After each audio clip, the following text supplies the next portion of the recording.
আসসালামু আলাইকুম।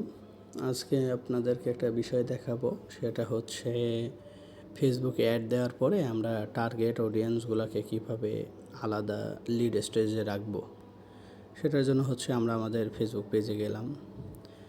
যাওয়ার পরে হচ্ছে সাপোজ মনে করেন আমার এই মেসেজটা শরীফ শান্ত।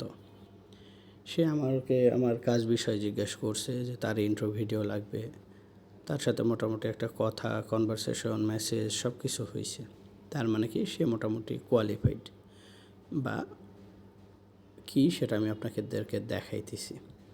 আমি যে থ্রি ডটে ক্লিক করলাম, থ্রি ডটে ক্লিক করার পরে ম্যানেজ স্টেজ অ্যাক্টিভিটি অপশন থাকবে। সেই ম্যানেজ স্টেজ অ্যাক্টিভিটি থেকে আমার এখানে 4টা অপশন আছে, 5টা অপশন।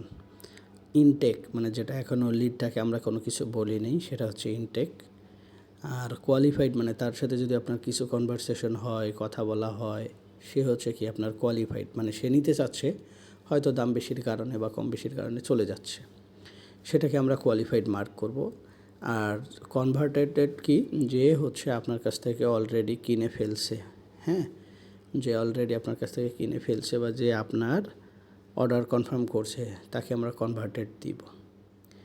এরপরে আসেন লস্টটা কি। সাপোজ আপনার এখানে এসে সে 2-1টা মেসেজ করে চলে গেছে, ভালো একটা কনভারসেশন হয়নি, সেটাই হচ্ছে লস্টের মধ্যে রাখতেছি।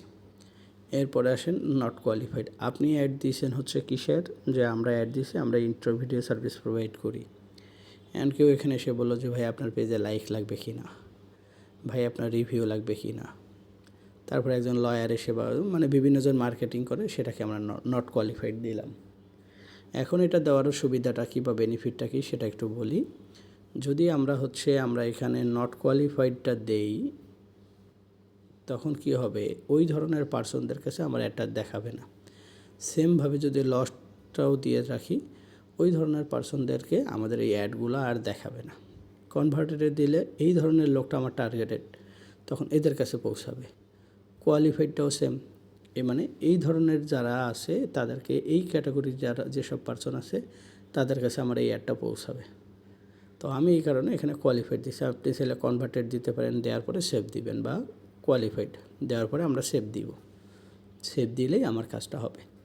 এখন বর্তমানে ফেসবুক কী চাচ্ছে, দুইটা জিনিস চাচ্ছে। একটা হচ্ছে কন্টেন্ট আর একটা হচ্ছে ডাটা।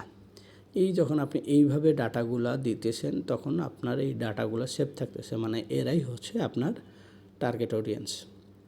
তো এইভাবে কাজ করার পরে আমাদের অনেকগুলো ক্লায়েন্ট বলছে যে ভাই হ্যাঁ, আমি লিড স্টেজ দেওয়ার পরে আমার অ্যাকচুয়াল ক্লায়েন্টগুলো চলে আসছে, খুব ভালো রেজাল্ট পাইছি। তো আমি আশা করি আপনারাও চেষ্টা করলে এখান থেকে ভালো কিছু একটা রেজাল্ট পাবেন। ধন্যবাদ।